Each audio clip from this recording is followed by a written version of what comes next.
Hello guys, welcome to another one of my Battle Breakers videos. Season 1 is done and we have the Gallant and Immobilizing Deathmaul in the hero store and a huge amount of pets to buy if you have the currency for it. Thank you all very much for using my supporter creator code LokeHansen or clicking the supporter creator link down in the description to support my work with my Battle Breakers videos. Your support means the absolute world to me. Remember that when using my supporter creator code or link, a portion of sales goes to me. But anyway guys, it was a daily reset. I really thought that I could farm just a little bit of battle pass before everything went poof. But this time they really meant it when they said that the battle pass was gone. I thought perhaps I could go in here and get another like Fumakotaro or get another Gabi. I really hope those of you guys out there that didn't manage to get Fumakotaro and Gabi are gonna be getting your hands on them. They are both like beyond amazing, insane. I'm so happy that I managed to get those in season 1.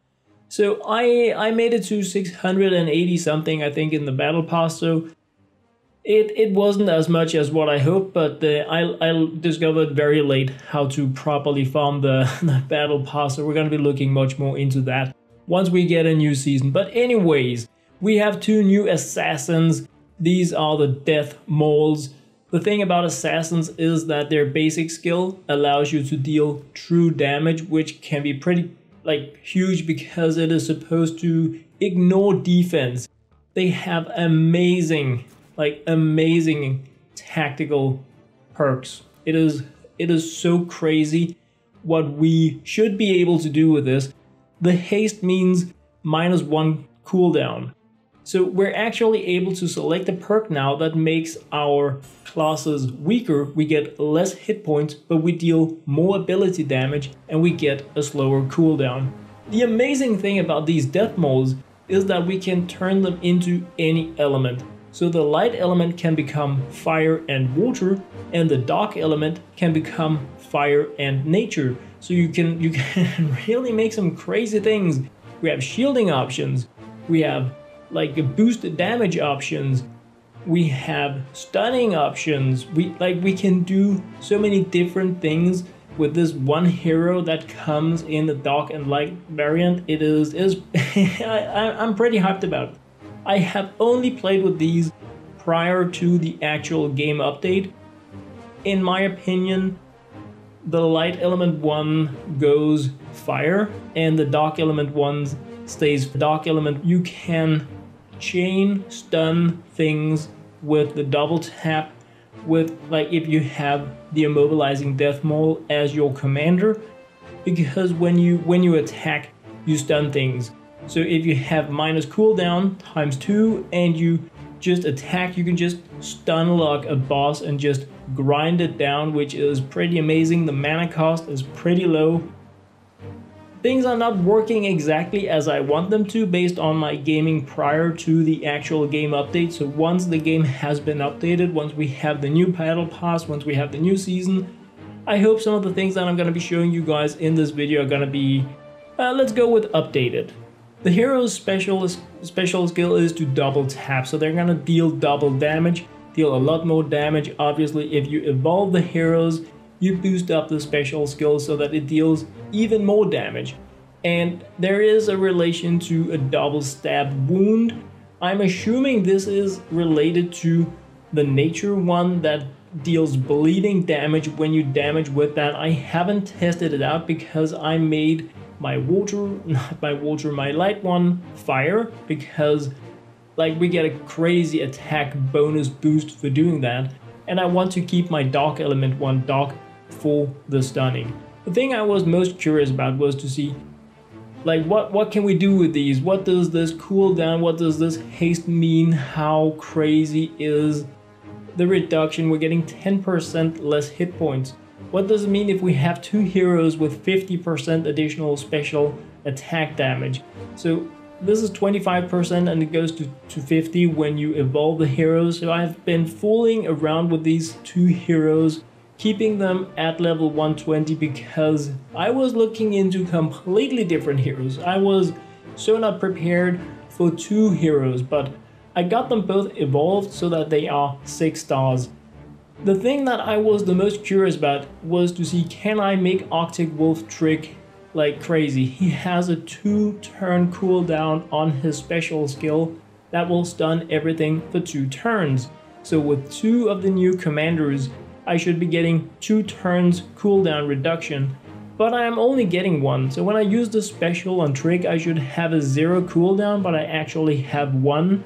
So that was not exactly what I wanted, but if I would have been able to do this, and I hope this is going to work after the update, if I have enough mana on Trick, I can just Stunlock the opponents completely with the special ability there.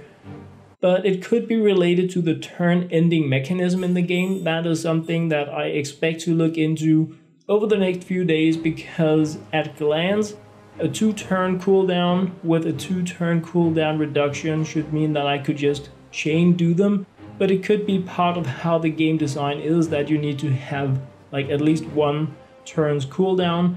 So I'm gonna be fooling more around with that when the game has been updated, because it could be because we just have these new heroes and the effects haven't been like moved over, if they're gonna be making some kind of new programming or like whatever. The cooldown appears to be working like completely as it should when I'm just testing it out with the basic abilities. I also tried it out with Razor. She gets like the cooldown reduction she is supposed to get. The only thing I haven't managed to do is to get this 2-turn cooldown down to 0, which would be like crazy amazing.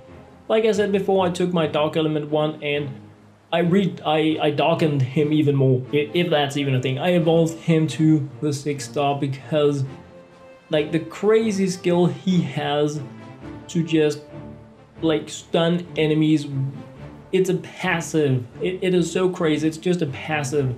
So like when you start thinking about cooldown reduction, double strike chance, all those things, you can really build up some crazy tactics in the game. Another thing that failed for me was that I was expecting my true damage to be able to one-shot towers because they only have 5 hit points. So what it says here is that if I'm up against an opponent that has more than 75% health, I deal true damage, so I should be ignoring defense. Towers have no hit points, it has 5 hit points, so if I ignore the defense, I should be able to one-shot it with my assassins.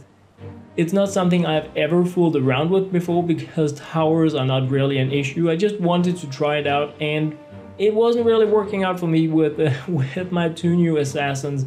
I tried it by using the special attack, I tried it just by using their normal basic attack. So this is something, like I said, I've never tried it before. Towers have never been an issue for me, but because we now have these 2 new crazy tactical assassins, I wanted to look a lot more into the class. So it is another thing that I expect to dig into once the servers come back up after the update. If you guys know a lot of cool, fun, and amazing things about it, put it down there in the comments. I've already read that the values that are modified on the heroes when you have these 2 new heroes as commanders are inconsistent. They are not the same for all players. They're not based on like the information shown in the tooltip. So once again, I am assuming that this is just because everything will be fixed in the update. So should you buy these heroes, we have a week to find out. Right now, I would say if you're in for anything else than autoplay, these are must-have heroes. If you're casual autoplay, you're probably not gonna miss not having bought these, if that made any sense. So anyway guys, thank you very much for watching, thank you for your support. See you in game once we have version 1.81 up and running. Thank you all very much for using my supporter creator code LokeHansen or clicking the supporter creator link down in the description. Remember that when using my supporter creator code or link, a portion of sales goes to me. Bye guys.